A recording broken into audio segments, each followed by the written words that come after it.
Buenas tardes a todos. Bueno, bienvenidos. Muchas gracias por haberse acercado a esta charla que es poco habitual.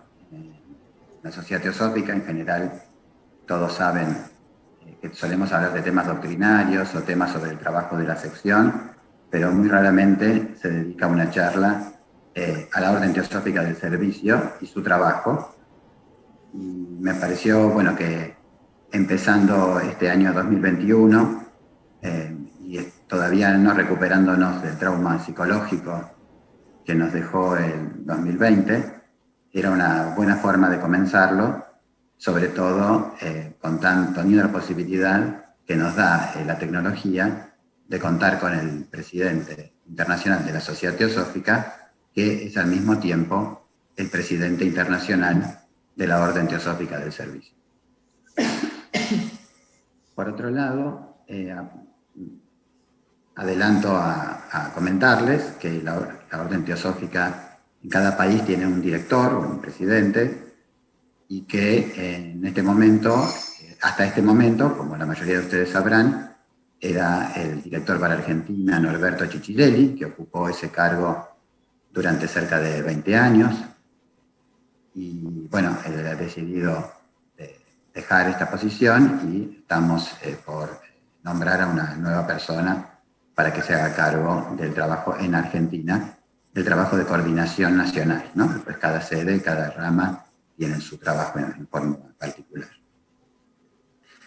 Bueno, como les decía recién, y ahora le voy a pedir a Willy que empiece a traducirme al inglés, contamos entre nosotros con nuestro presidente internacional, Tim Boyle, a quien ya obviamente hemos escuchado a través de videos, una entrevista que tuvimos el año pasado sobre el trabajo de la sociedad teosófica. Can you hear me? Yes, I hear you very well. Okay, great. Bienvenido. Welcome. Es un honor para nosotros contar con tu presencia y quisiéramos que compartieras con nosotros algunas ideas y conceptos sobre el trabajo de la OTS a nivel internacional. Es habitual entre los miembros de Argentina el preguntarse por qué es necesaria una orden teosófica del servicio que funcione con cierta independencia de la sociedad teosófica y por qué la actividad de servicio no se hace directamente desde la sociedad teosófica. First of all, I'm very happy to be here with you once again, even though it's digitally. The question that you ask is one that has been asked by many members in different sections around the world. Why is it that there are two organizations, both with the focus of theosophy? Probably, just a little bit of history might be useful. I'm sure that everyone knows that the Theosophical Order of Service was founded by Annie Besant in 1908. And this was actually 1 year after she became the president of the Theosophical Society following Colonel Olcott's death. One of the features of Annie Besant's way of living was that she was extremely active in social and political activity.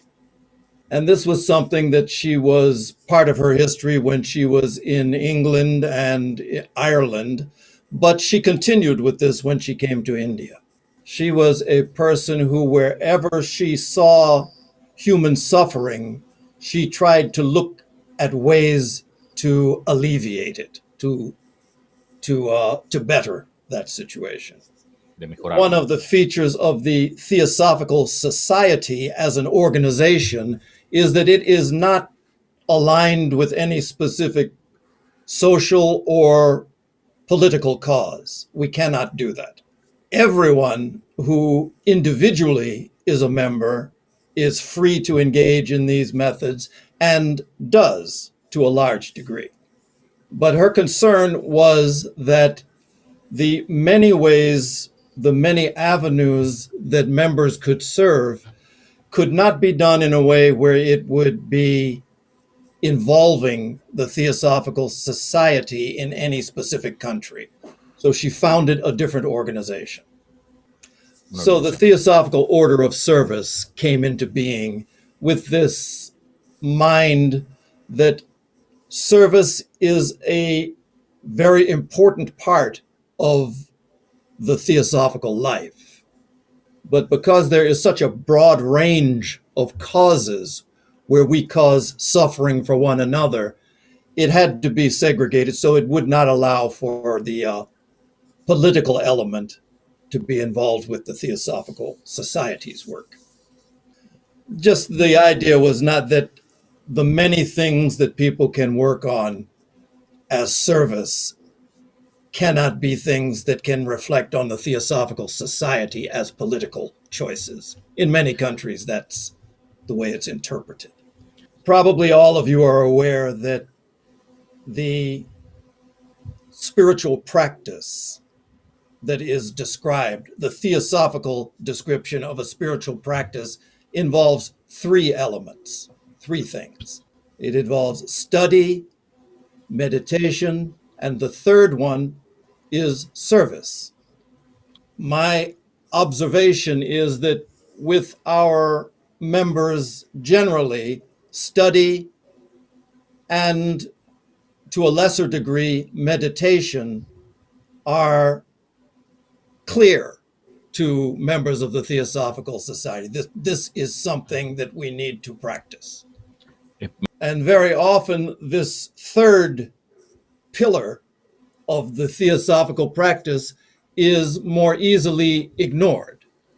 But from my perspective and from my own history within the Theosophical Society, my own life as well, it is a mistaken idea that a valid practice can only stand on two legs of study, of meditation.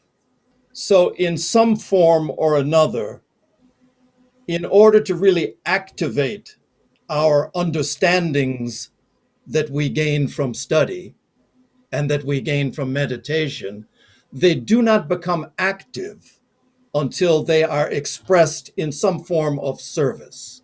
Actually, from my own personal way of expressing it, service is the word that we use most commonly. Everyone's aware of that. But to me, I think of it in terms of conscious, compassionate activity is what service is. So this is the importance of a theosophical order of service, that around the world, for members of the Theosophical Society, it provides a focus and a community through which this service activity can be expressed, can be visualized, can be imagined, and can be acted upon. Es todo. Okay. So thank you. I think it's very clear for us. Can you tell something about, excuse me, ¿puedes explicarnos algo sobre la estructura organizativa a nivel internacional de la Orden Teosófica del Servicio? Yeah, I understand that, Guillermo. Okay. The way the Theosophical Society is structured is often it's different in every section of the Theosophical Society. The overall structure is that the president, the international president of the Theosophical Society, is the head of the Theosophical Order of Service.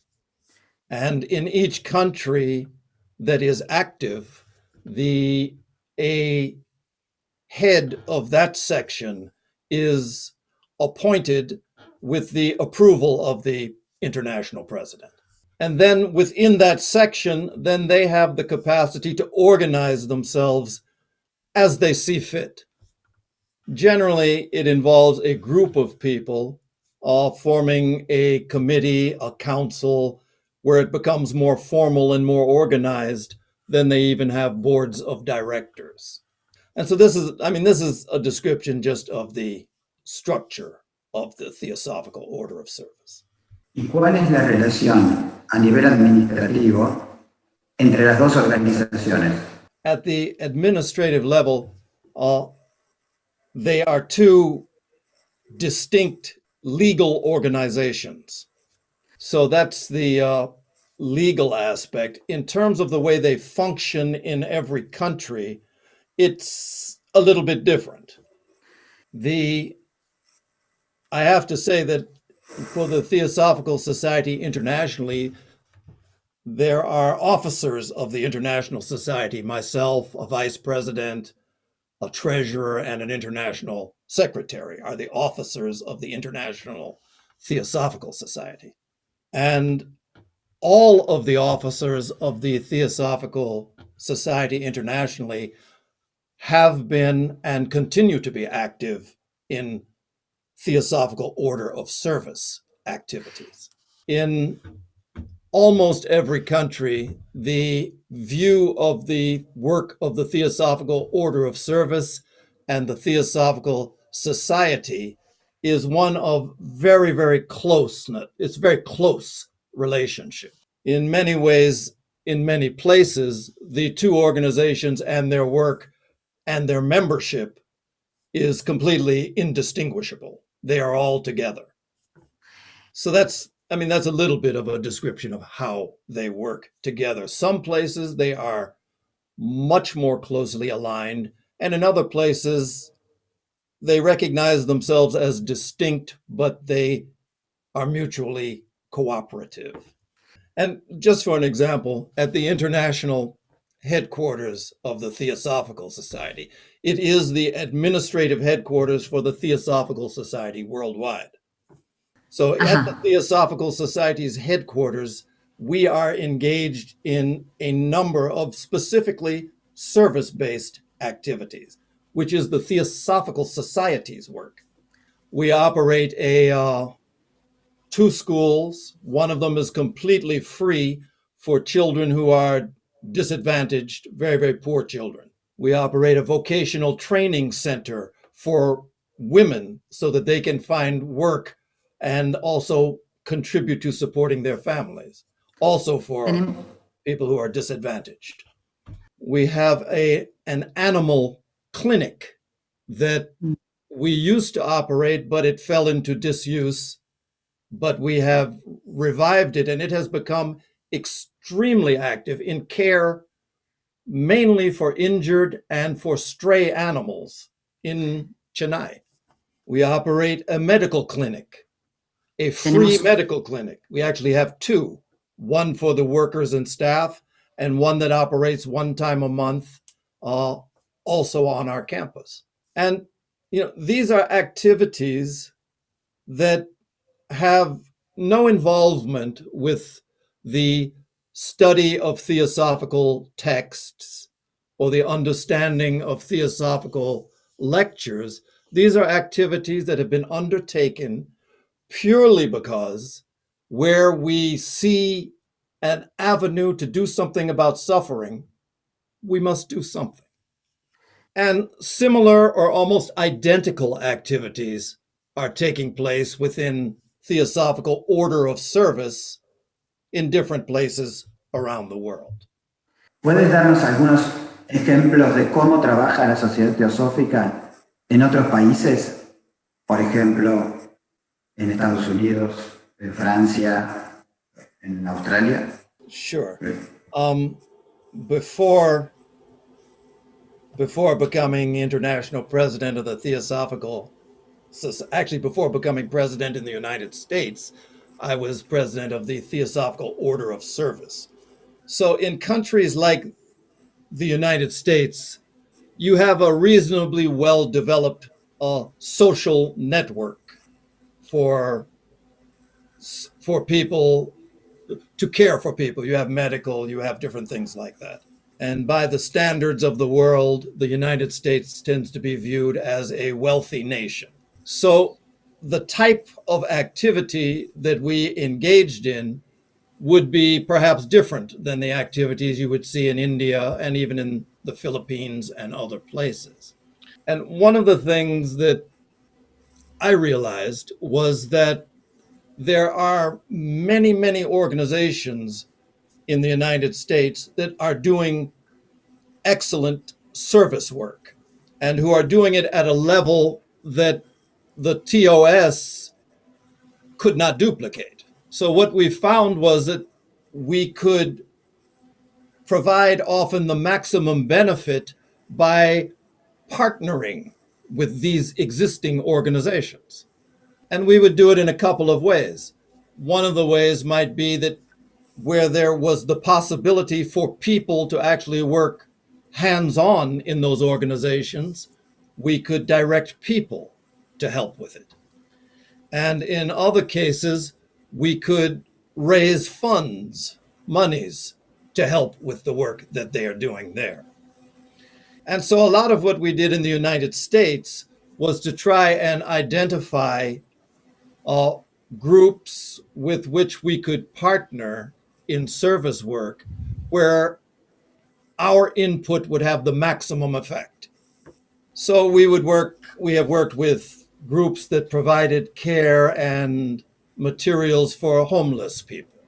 In the United States, there is an issue of the populations of Native American people, the original, what they call the Indians who were here, that their populations have many difficulties. And we have provided scholarships for students from that group. So that's the United States. One thing we also did at one point, there was a group of members from the Theosophical Society who went on a tour through Tibet to see the spaces where Blavatsky had been. This was 12, 13 years ago.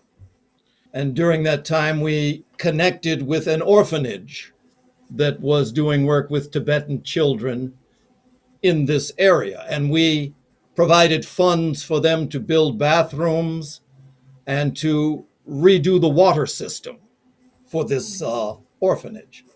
And in part because of that work that we did for that orphanage in Tibet, this was one of the reasons why in 2010 we met with the Dalai Lama, and then he later came for the Theosophical Society in America to sponsor his visit to Chicago because of the work of the TOS.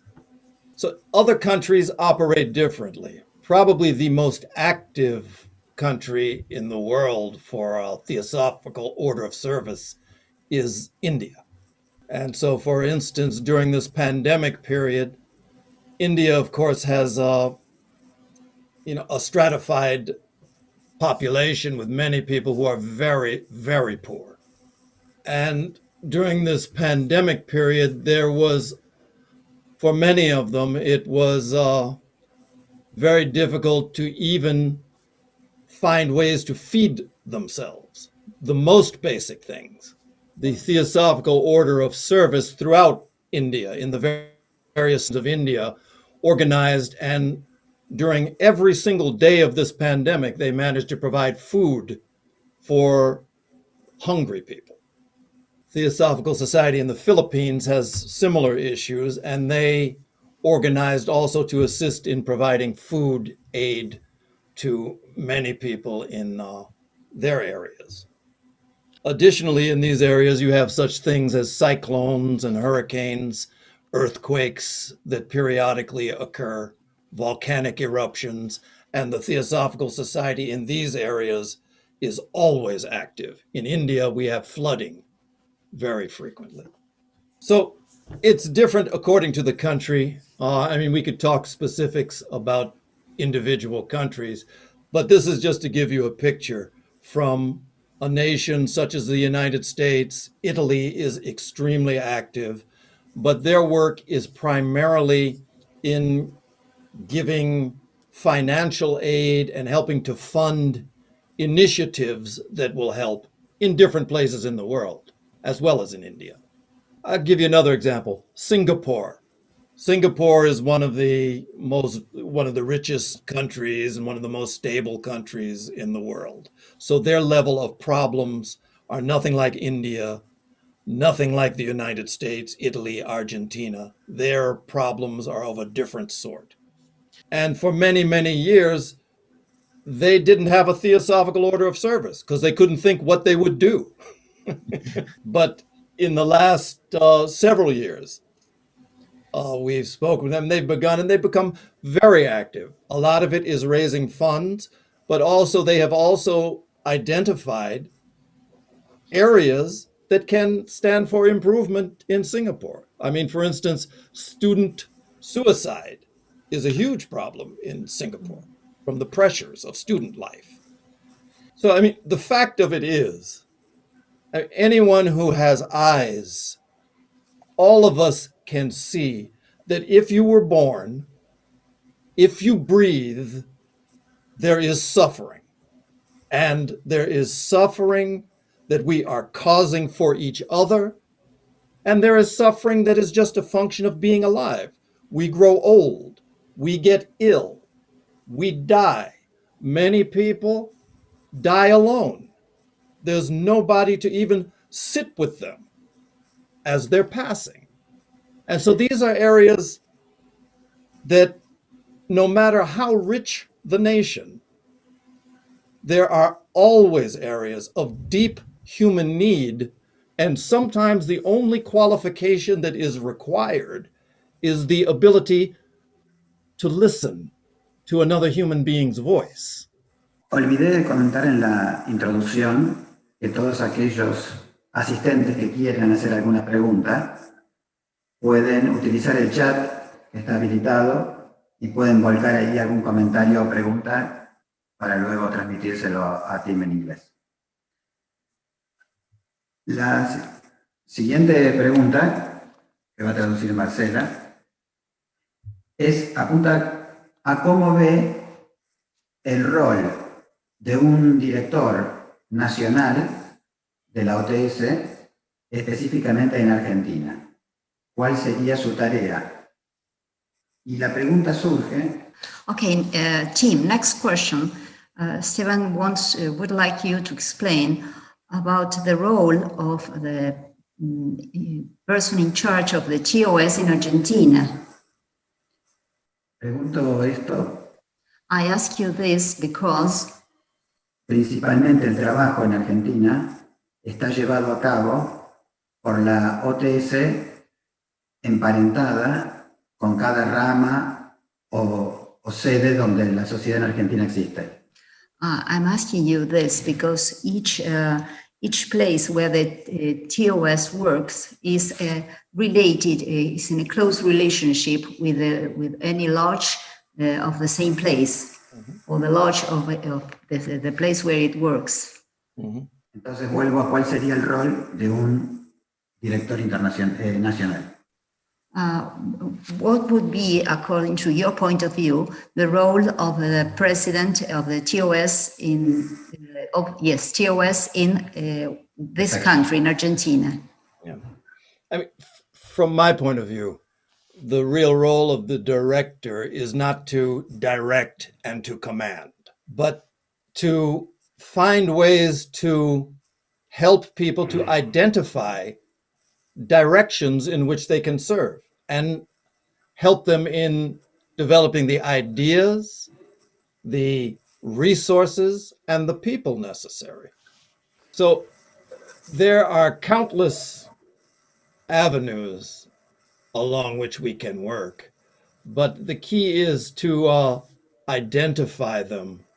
And then once you focus on things, my experience again, that once we become clear in what it is we are looking at, the resources required have a way of finding you.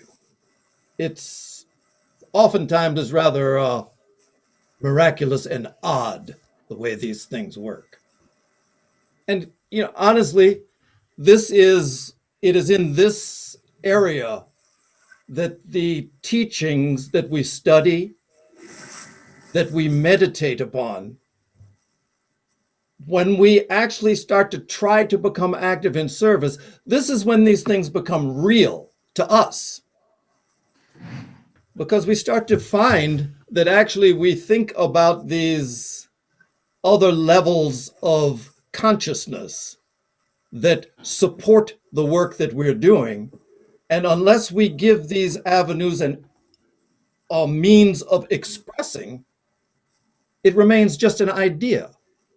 In this act of service, we invite the presence of these deeper consciousness to work through us.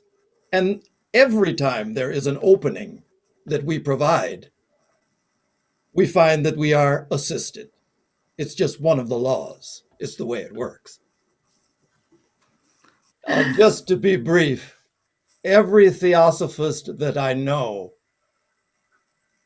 in their speech and in their desire, wants for the masters to touch them, to enlighten them.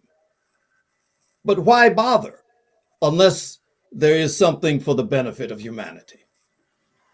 So to get back specifically to your question, the role of a director will be to enhance and identify the opportunities to serve.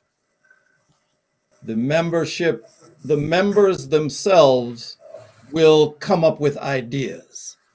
And the way things often work, many of them are out of reach, but some of them you can try. Not all will succeed. And so those ones will survive and become stronger. And then you add to it. And you'll get the assistance that you need. It may not seem like it at the beginning, but it works that way. Algunos miembros quieren hacer algunas preguntas que les están volcando en el chat. Sigue Guillermo. Which areas of service do you think, from your point of view, are more important to pursue in Argentina? As which areas would be more important, as we may be from within Argentina are not as impartial as you could be? It's, for me, because I'm really not deeply familiar with the social situation or economic situation in Argentina, I may not be able to speak very specifically, but I can give general ideas. I know that probably there are people who are homeless in Argentina, especially in its cities, I would imagine. And so that's a population that always has needs from food. One of the things that was done here in the United States, put together a package, and it included socks, underwear, some very basic things you wouldn't even think about, that is greatly needed and appreciated. In every country, there are people who are dying, and hospice work is something that's not for everybody, perhaps, but it's a very, very important work to accompany somebody in this last round of life. In every country of the world, there are young people who are trying to figure out how they should live their life, or trying to figure out how they can find a safe space.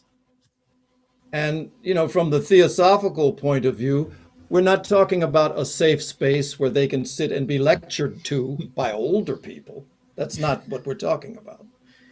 I mean, at the Theosophical Society in Adyar, we are in the process even now of trying something, of opening a space, and we will have ping pong table, we will have chessboard, we will have those sorts of things for younger people.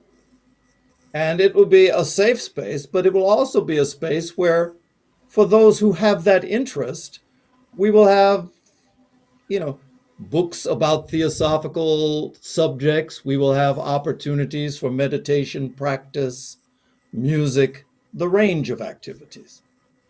But the idea is not to convert these people to theosophy. The idea is to provide an environment that is an example of what it means to live theosophically, to serve Entonces, in that manner. Ok, thank you. Hay una segunda pregunta que tal vez podría traducir Marcela. Yes, this is a question from Roberto Cicirelli from the TOS in Argentina. Norberto says that altruism to which Master KH refers is applied to the TOS work. What can you say about it? Well, the motto for the Theosophical Order of Service is a union of those who love in service to all that suffer. Yeah. So the idea of altruism is this expression of compassionate activity. And, one of the things that is emphasized by KH is that these things have to be exemplified, not just spoken of. We have to. Hay una pregunta que me parece especialmente interesante porque muchos miembros en Argentina, e imagino que en otros lugares del mundo también, que interpretan que trabajar por la difusión de la teosofía es por sí una actividad de servicio. Can you tell something about that? No, I would say that whoever has that belief is 100% correct.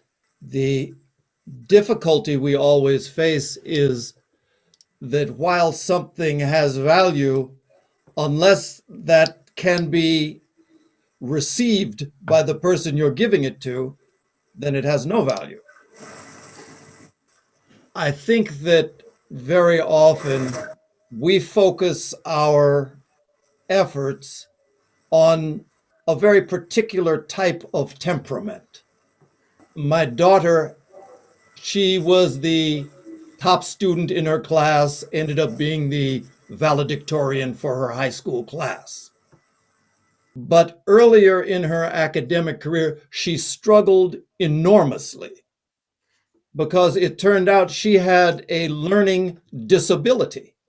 And so the ways that mathematics and other subjects were normally taught, it could not register for her, and she could not do well.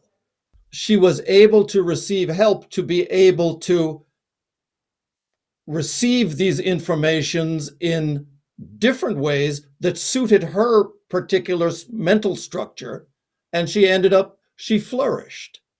So often I do believe we make the mistake of believing that the sharing of high quality information is sufficient, and it often is not.